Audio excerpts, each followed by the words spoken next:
Sobre o Matheus Pereira. O Palmeiras ainda não apresentou uma proposta formal, mas já sinalizou com a possibilidade de oferecer 14 milhões de euros por 50% dos direitos econômicos.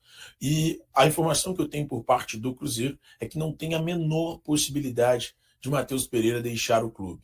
Não existe qualquer possibilidade de venda do atleta. Pedro Lourenço falou ao Samuel Venâncio que quer renovar por mais 2 anos com o Matheus Pereira. Ele tem contrato com o Cruzeiro até julho de 2026. E o Cruzeiro não quer liberar o meio atacante de 28 anos. Importante frisar, ele tem multa rescisória de 80 milhões de euros para o exterior. A diretoria cruzeirense descarta qualquer possibilidade de liberação do atacante. Do meio atacante, aliás. E nesse momento, o Cruzeiro não pretende negociar Matheus Pereira. Por mais que o Palmeiras tenha interesse na contratação, por mais que haja desejo do Palmeiras em contar com o jogador, a diretoria cruzeirense não vai liberá-lo. O Cruzeiro não quer liberar Matheus Pereira. Entende que é um meio atacante importantíssimo. E o camisa 10 permanecerá no elenco comandado por Fernando Diniz em 2025. Então, esqueçam qualquer possibilidade de saída de Matheus Pereira nesse momento. O jogador seguirá na Toca da Raposa 2 em 2025. Este é o desejo da diretoria. Isso é o que a diretoria quer fazer. Não existe qualquer possibilidade de saída do Matheus Pereira. Pode chegar a proposta que for. E o Cruzeiro, detentor de 50% dos direitos econômicos, não vai liberar pelos 14 milhões de euros que o Palmeiras pretende oferecer. O Cruzeiro quer mais do que isso, algo que seja realmente recusável, que faça com que o clube possa ir ao mercado, mas nesse momento o que acontece é o seguinte: o Cruzeiro não quer liberar porque entende que o elenco foi muito reforçado, muito bem montado, e a saída do Matheus Pereira causaria uma lacuna importante no meio-campo. Então o Cruzeiro descarta qualquer possibilidade de saída de Matheus Pereira. Sobre Adilson Batista, e aí uma informação exclusiva aqui do canal do Thiago Fernandes. Adilson Batista, em uma conversa com um amigo, chegou a contestar algumas decisões da diretoria de futebol do Cruzeiro.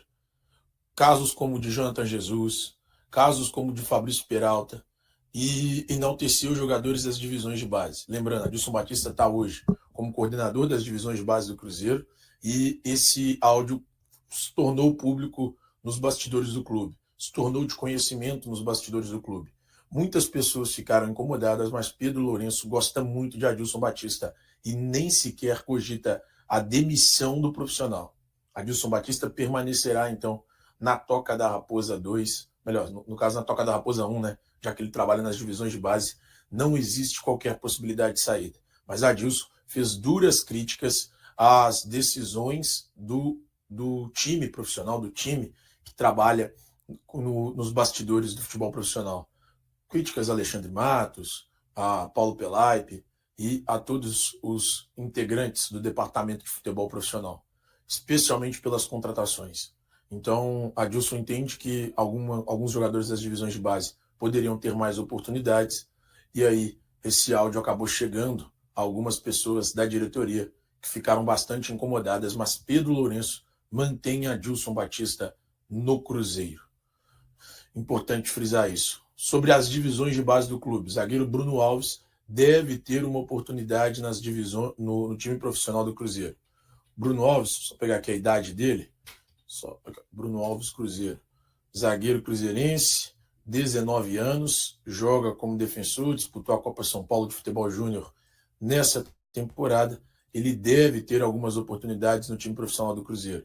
O Cruzeiro está à procura de mais um zagueiro para reforçar o elenco profissional, vai buscar esse zagueiro. E Bruno Alves, que tem 19 anos, deve ter algumas oportunidades no elenco principal com o técnico Fernando Diniz em 2025. Pelo menos essa era uma das discussões entre Cruzeiro, o departamento de futebol do Cruzeiro, e o técnico Fernando Diniz durante a estadia do clube aqui nos Estados Unidos, aqui em Orlando. E Fernando Diniz topa a utilização do garoto Bruno Alves no elenco profissional. E depois da vitória sobre a equipe do Tombense, o Cruzeiro voltou a treinar nesta segunda-feira. Aí, obviamente, quem atuou boa parte do jogo com o Tombense fez um trabalho de recuperação, o famoso regenerativo. O restante foi a campo, principalmente os jogadores que foram preservados. Matheus Pereira, Dudu, Gabigol, Fabrício Bruno, todos esses atletas treinaram com bola na Toca da Raposa 2 e com reforços da garotada. Muitos garotos do Sub-20 trabalhando com o profissional. Vamos ver nos próximos dias qual será a ideia da comissão técnica do Fernando Diniz, mas ele vem observando muitos atletas do Sub-20 e principalmente o jovem zagueiro Bruno Alves, que vem sendo observado para, quem sabe, compor o elenco profissional do Cruzeiro. O Bruno Alves pode ser até o 5º zagueiro do elenco, já que o Cruzeiro definiu que não vai mais ao mercado e hoje tem Fabrício Bruno e João Marcelo como zagueiros titulares, tem o Jonathan Jesus, que vem sendo muito elogiado, tem o argentino Vidalba, que foi comprado junto ao Argentino Júnior, e o jovem Bruno Alves pode ser aí a 5ª opção no elenco para ficar à disposição do técnico Fernando Diniz. Vamos aguardar ao longo dos próximos dias o que ele vai fazer na Toca da Raposa 2, já que o time Sub-20 acabou sendo eliminado aí pelo São Paulo no último sábado, nas quartas de final da Copinha. Fernando Diniz define o time nesta terça-feira. Vamos ver o que ele pensa para o duelo de quarta com o Atlético, já que o Cruzeiro tem quarta-feira o Atlético, uma viagem, amanhã o time viaja para Brasília, estaremos nesse jogo lá no Mané Garrincha, e no sábado já tem o Betim. Depois é meio de semana e final de semana, meio de semana e final de semana, essa maratona pesada de início de temporada, mas o Cruzeiro montou o elenco também, caso seja necessário, ele vai rodar. Um time joga um jogo, depois 3 dias outra equipe. O Cruzeiro pode fazer este planejamento, até porque ainda está em começo de temporada, aquele trabalho de muito processo físico, treinos técnicos também, entendimento de jogo, e isso vai ao longo aí com certeza de todo o mês de janeiro, início do mês de fevereiro. Então ninguém vai ser sobrecarregado, porque o entendimento é que não há necessidade de se fazer isso no momento. Para gente trazer uma informação importante, garoto Robert assinou o contrato com o Copenhagen até 2029. Isso porque o clube dinamarquês exerceu a opção de compra que tinha do jovem garoto. Quando o Robert foi negociado, ele procurou a diretoria do Cruzeiro. O Robert vinha até num momento de pressão por parte da torcida do Cruzeiro. Teve aquele jogo ali em que começou um início de vaia no Mineirão, o garoto sentiu muito, foi importante em determinados momentos, é cria da Toca, mas naquele momento o staff achou melhor uma negociação e apareceu a proposta do Copenhagen da Dinamarca. Ele foi emprestado com essa opção de compra e a opção foi exercida pelo clube dinamarquês. Pelo que eu apurei, 2.800.000 euros, dá aí na casa de 18 milhões de reais por 85% dos direitos econômicos do jovem atacante, e o Cruzeiro mantém 15% dos direitos para uma futura venda, caso o Robert seja negociado lá com outra equipe por parte do clube dinamarquês. O Robert, que todo mundo se recorda, fez aquele gol importantíssimo diante da equipe do Goiás, livrando ali o Cruzeiro naquele momento de zona de rebaixamento na Série A de 2023. Resposta aqui do Diniz, que é muito legal, porque ele vai falar do Wallace também. Ele falou da adaptação rápida de novos jogadores, esses novos que estão chegando aí, que estão se adaptando muito rápido, e individualmente ele falou do Wallace também. Eu acredito que sim.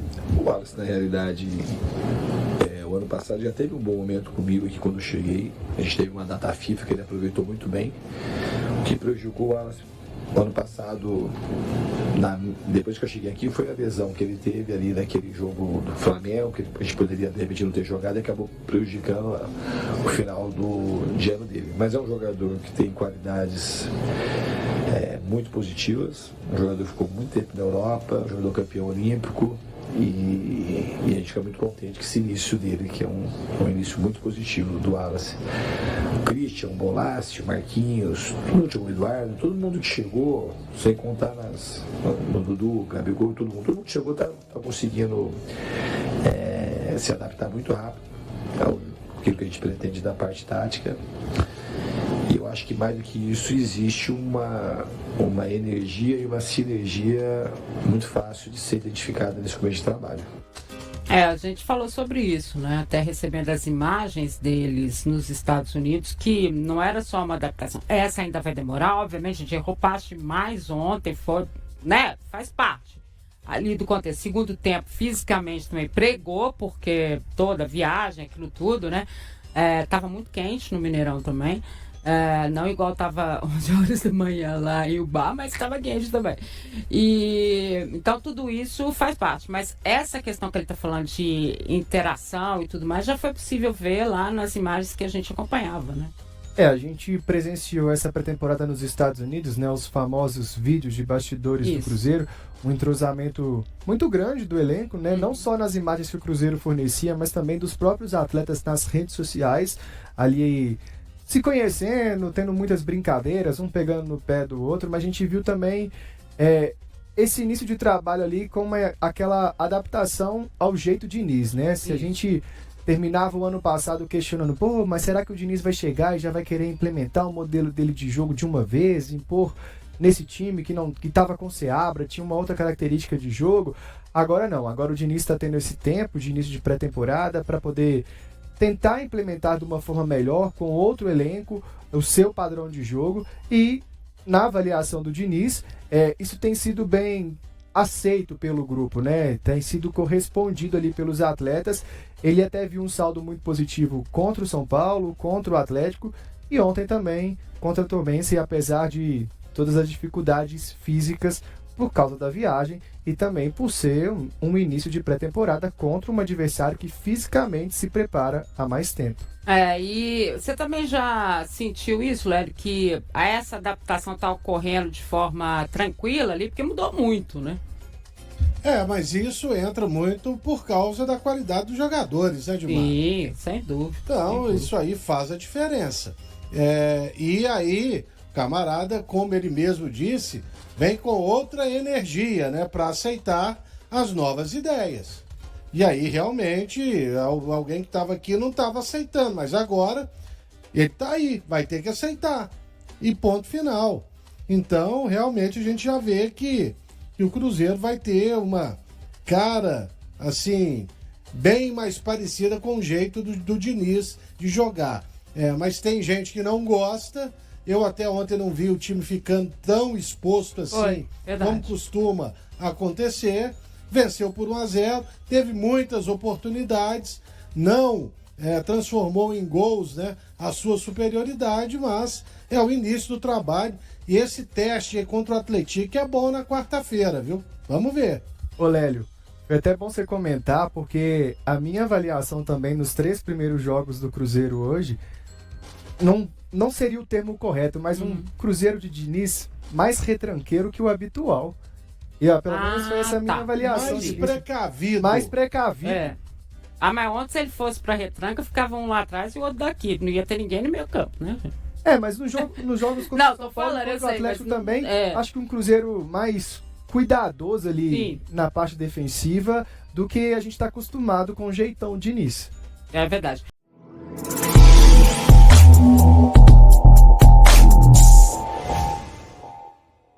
O volante Christian, um dos reforços menos badalados do Cruzeiro para a temporada, surpreendeu ao se destacar na vitória celeste sobre o Tombense, na estreia do Campeonato Mineiro. Com uma atuação consistente e uma assistência para o gol de Bolazzi, o jogador demonstra que pode ser uma peça importante no esquema de Fernando Diniz.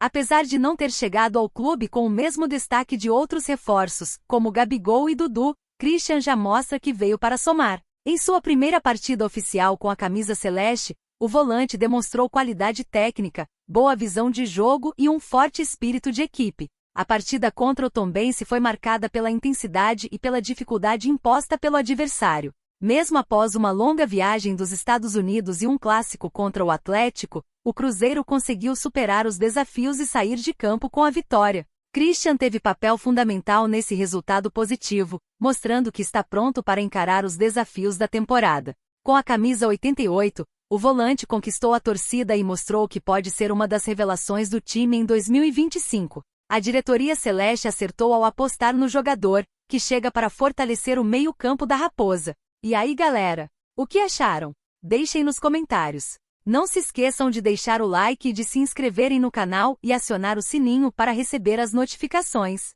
Até mais, Nação Celeste! Vamos pra frente!